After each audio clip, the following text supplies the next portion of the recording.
मनोजवं मारुततुल्य वेगं जितेन्द्रियं बुद्धिमतं वरिष्ठं आतात्मजं वानरायुतामुख्यं श्रीरामदूतं शिरसा नमामि।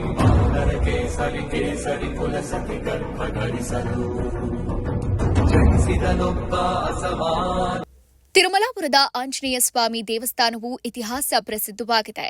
ಗಾಯತ್ರಿ ಚವರಿಗೌಡ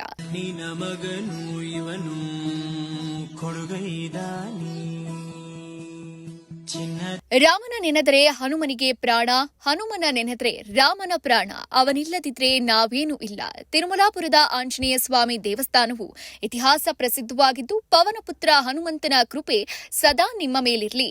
ಆಂಜನೇಯನು ನಿಮ್ಮ ಬಾಳಲ್ಲಿ ಧೈರ್ಯ, ಶಕ್ತಿ, ಭಕ್ತಿಯ ಬೆಳಕನ್ನ ತುಂಬುವಂತಾಗ್ಲಿ ಎಂದು ಮಾಜಿ ಬಿಬಿಎಂಪಿ ಸದಸ್ಯೆ ಗಾಯತ್ರಿ ಜವರಾಯಿಗೌಡ ಹೇಳಿದರು. ಆಂಜನೇಯನ ಬಗ್ಗೆ ಹೇಳಷ್ಟು ದೊಡ್ಡ ವ್ಯಕ್ತಿಯಲ್ಲ ನಾನು, ಆದರೆ ದೇವರು ಪ್ರತಿಯೊಬ್ಬ ಮನುಷ್ಯನಲ್ಲೂ ಜೀವನದಲ್ಲಿ ಕೂತಿರ್ತಾನೆ. ದೇವ್ರು ಕೂತಿದಾಗ, ದೇವ್ರು ಎದ್ದೋಗಿದ ತಕ್ಷಣ ನಮಗೆ ವಾಯು ನಿಂತಾಗ ಮಾತ್ರ ನಾವು ಆಂಜನೇಯ ವಾಯುಪುತ್ರ ಅಂತ ಏನು ಹೇಳ್ತೀವಿ. ದೇವ್ರು ಎದ್ದೋಗಿದ ತಕ್ಷಣ ಅವನು ಎದ್ದೋಗ್ಬಿಡ್ತಾನೆ. ದೇವ್ರು ನಮ್ಮನ್ನು ಬಿಟ್ಟೋಗಿದ ತಕ್ಷಣ, ಆಂಜನೇಯನ ನಮ್ಮನ್ನು ಬಿಟ್ಟೋದಾಗ, ವಾಯು ಉಸಿರಾಟ ನಿಂತೋದಾಗ ನಾವು ಶಾಶ್ವತವಾಗಿ ಇದಾಗ್ತೀವಿ. ಆದರೆ ಆ ಭಗವಂತನ ಬಗ್ಗೆ ಹೇಳೋಕ್ಕೆ ನನಗೆ ಗೊತ್ತಿಲ್ಲ. ಆದರೆ ನನಗೆ ಭಾಳ ಪ್ರಿಯವಾದ ಏನು ಅವನಿದ್ರೆ ಏನೆಲ್ಲ ಸಾಧನೆ ಮಾಡ್ತೀವಿ ಅನ್ನೋದಕ್ಕೆ ಪ್ರತಿಯೊಬ್ಬರ ಜೊತೆಲೂ ಹನುಮ ಇರಬೇಕು. ಹನುಮ ಇದ್ದಾಗ ಮಾತ್ರ ಪ್ರತಿಯೊಬ್ಬರೂ ದೇವ್ರ ಬಗ್ಗೆ ನಾವು ತಿಳ್ಕೊಳ್ಳೋದಕ್ಕೆ, ಪ್ರತಿಯೊಬ್ಬರ ಮನಸ್ಸಲ್ಲೂ ಕೂತು ಅವನು ಎಲ್ಲರನ್ನು ರಾಮ ರಾಮ ಅಂತ ಹೇಗೆ ಅವನು ಮಾಡ್ತಾನೋ ಅವನ ಒಂದು ಇದ್ರ ಬಗ್ಗೆ ನಾವು ಅವನನ್ನು ನೆನೆಸಿದ್ರೆ ರಾಮನಿಗೂ ಅಷ್ಟೇ ಪ್ರೀತಿ ಆಗ್ತದೆ.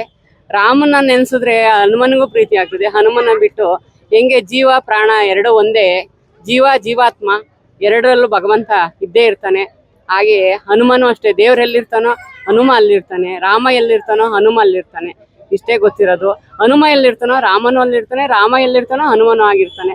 ಹಾಗೆ ಮನುಷ್ಯನಿಗೆ ದೇವರಿಗೂ ಏನಿರ್ತಕ್ಕಂಥ ಸಂಬಂಧ, ಹನುಮ ಯಾವಾಗಲೂ ಎಲ್ಲಿ ಕೂತಿರ್ತಾನೋ ಭಗವಂತ ಅಲ್ಲಿ ಆ ಮಹಾವಿಷ್ಣು ಕೂತಿರ್ತಾವು ಎಲ್ಲ ಕಡೆ ಇರ್ತಾನೆ. ಪ್ರತಿಯೊಬ್ಬರು ನಾವೇನೋ ಉಸಿರಾಡ್ತಾ ಇದೀವಿ ಅಂದರೆ ವಾಯು ಇದ್ರೆ ಮಾತ್ರ ನಾವು, ಇಲ್ಲಿ ಹನುಮ ಇದ್ರೆ ಮಾತ್ರ ನಾವು ಉಸಿರಾಡೋದಕ್ಕೆ ಸಾಧ್ಯ. ಇಲ್ದೇವ್ರು ಅವನು ಒಂದು ಕ್ಷಣ ನಿಂತರೆ ನಾವು ಒಣಮರಕ್ಕಿನ ಇದು ಅವತ್ತೇ ನಮ್ಮ ಕತೆ ಮುಗ್ದೋಗ್ತದೆ. ತುಂಬ ಚೆನ್ನಾಗಿ ನನಗೆ ಭಾಳ ಖುಷಿ ಆಯಿತು. ತಿಪ್ಪೇನಹಳ್ಳಿಯಿಂದ ಬಂದೆ, ಅಲ್ಲೂ ಜನಗಳನ್ನೆಲ್ಲ ನೋಡಿ ನನಗೆ ವರ್ಷನೂ ಬರ್ತೀನಿ ನಾನು. ಇದು ನನಗೆ ತವ್ರ ಮನೆ ಈ ಕ್ಷೇತ್ರ, ದೊಡ್ಡಬಿದ್ರಕಲ್ ವಾರ್ಡು. ಇದು ತಿರುಮಲಾಪುರ. ತಿಪ್ಪೇನಹಳ್ಳಿಲೂ ಹೋಗಿ ಬಂದೆ, ಅಲ್ಲೂ ತುಂಬ ರಶ್ ಇದೆ.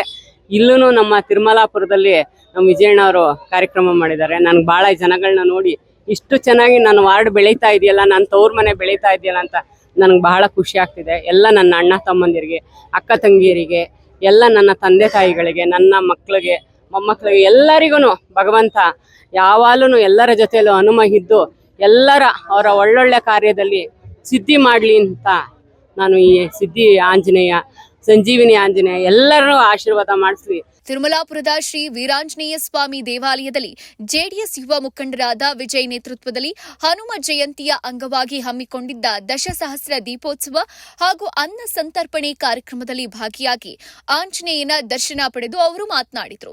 ಈ ವೇಳೆ ಮಾತನಾಡಿದ ಮುಖಂಡರಾದ ವಿಜಯ್ ಕುಮಾರ್, ಆಂಜನೇಯನ ಯಶಸ್ಸನ್ನ ದಯಪಾಲಿಸೋ ದೇವರಾಗಿದ್ದು ಆತನನ್ನ ಪೂಜಿಸಿದಾಗ ಗ್ರಹದೋಷ ಸಂಪೂರ್ಣವಾಗಿ ದೂರವಾಗುತ್ತೆ ಅಂತ ಹೇಳಿದ್ರು. ಊರಿಗೆ ಒಬ್ಬ ಕಾವಲು ಅಂದ್ರೆ ನಮ್ಮ ಹನುಮ. ಯಾವ ಊರಿಗೆ ಹೋದ್ರೂ ಹನುಮನ ದೇವಸ್ಥಾನ ಇಲ್ಲಿರೋ ಊರಿಲ್ಲ. ಅವನು ನಮ್ಮ ಕಾವಲು, ಎಲ್ಲೇ ಹೋದ್ರೂ ನಮ್ಮ ಜೊತೆ ಇದ್ದು ನಮ್ಮನ್ನ ಕಾಪಾಡತಕ್ಕಂಥ ವಾಯುಪುತ್ರ. ಈ ತಿರುಮಲಾಪುರ ಗ್ರಾಮದ ಬಗ್ಗೆ ಹೇಳ್ಬೇಕಂದ್ರೆ ಇದು 100 ವರ್ಷ ಇತಿಹಾಸವುಳ್ಳ ಊರು, ಜೋಡಿ ಗ್ರಾಮ. ಇಲ್ಲಿ ಆಂಜನೇಯ ಮೂಲತಃ ಗರ್ಭಗುಡಿಯಲ್ಲಿ ಪ್ರತಿಷ್ಠಾಪನೆ ಮಾಡಿ ನಮ್ಮ ಹಿರಿಕರು ಅವತ್ತಿಂದ ಪೂಜೆ ಮಾಡ್ಕೊಂಡ್ ಬರ್ತಾ ಇದ್ರು. ಈಗ ದೇವಸ್ಥಾನ ಜೀರ್ಣೋದ್ಧಾರ ಆಗಿ ಪ್ರತಿ ವರ್ಷ ನಾವು ಹನುಮ ಜಯಂತಿ ಆಚರಿಸ್ಕೊಂಡ್ ಬರ್ತೀವಿ. ಜನಗಳಿಗೆ ಅನ್ನದಾನ, ಮನೋರಂಜನಾ ಕಾರ್ಯಕ್ರಮಗಳು, ಇವತ್ತು ನಾಟಕ ಆಯೋಜಿಸಿದ್ದೀವಿ. ಹಂಗೆ ಎಲ್ಲ ಗ್ರಾಮಸ್ಥರು ಸೇರಿ ಹನುಮ ಜಯಂತಿನ ಹಬ್ಬದ ಥರ ಆಚರಿಸಿ ಎಲ್ಲರೂ ಚೆನ್ನಾಗಿ ಖುಷಿಯಿಂದ ದೇವರಲ್ಲಿ ಪ್ರಾರ್ಥನೆ ಮಾಡಿಕೊಂಡು ದೇವರೆಲ್ಲರಿಗೂ ಒಳ್ಳೇದು ಮಾಡಲಿ ಅಂತ ಕೇಳ್ಕೊಂಡು ನಾವು ಪ್ರಾರ್ಥಿಸ್ಕೊಂತಾ ಇರ್ತೀವಿ. ಹನುಮ ಜಯಂತಿ ಪ್ರಯುಕ್ತ 400 ವರ್ಷಗಳ ಇತಿಹಾಸ ಇರೋ ತಿರುಮಲಾಪುರದ ವೀರಾಂಜನೇಯ ಸ್ವಾಮಿ ದೇವಸ್ಥಾನಕ್ಕೆ ಭಕ್ತ ಸಾಗರವೇ ಹರಿದು ಬಂದಿತ್ತು. ಇಡೀ ದೇವಸ್ಥಾನವನ್ನ ವಿವಿಧ ಬಗೆಯ ಪುಷ್ಪಗಳಿಂದ ಹಾಗೂ ತಳಿರು ತೋರಣಗಳಿಂದ ಸಿಂಗರಿಸಲಾಗಿತ್ತು. ಬೆಳಗ್ಗೆಯಿಂದಲೇ ಸಾವಿರಾರು ಸಂಖ್ಯೆಯಲ್ಲಿ ಭಕ್ತರು ಸರದಿ ಸಾಲಲ್ಲಿ ನಿಂತು ವಾಯುಪುತ್ರನ ದರ್ಶನ ಪಡೆದರು. ಕಾರ್ಯಕ್ರಮದ ಪ್ರಯುಕ್ತ ರಾಮಾಯಣ ನಾಟಕವನ್ನ ಆಯೋಜಿಸಲಾಗಿತ್ತು. ನೆರೆದಿದ್ದ ಭಕ್ತಾದಿಗಳಿಗೆ ಅನ್ನ ಸಂತರ್ಪಣೆ ಮಾಡಲಾಯಿತು. ಈ ಸಂದರ್ಭದಲ್ಲಿ ಮೋಹನ್ ಕುಮಾರ್, ಹನುಮಂತರಾಜ ರಾಜು, ಯೋಗಾನಂದ್, ಟ್ರಾವೆಲ್ ಮಂಜುನಾಥ್, ಚಿಕ್ಕಣ್ಣ ಚಂದ್ರಪ್ಪ ಸೇರಿದಂತೆ ಇತರರು ಉಪಸ್ಥಿತರಿದ್ದರು.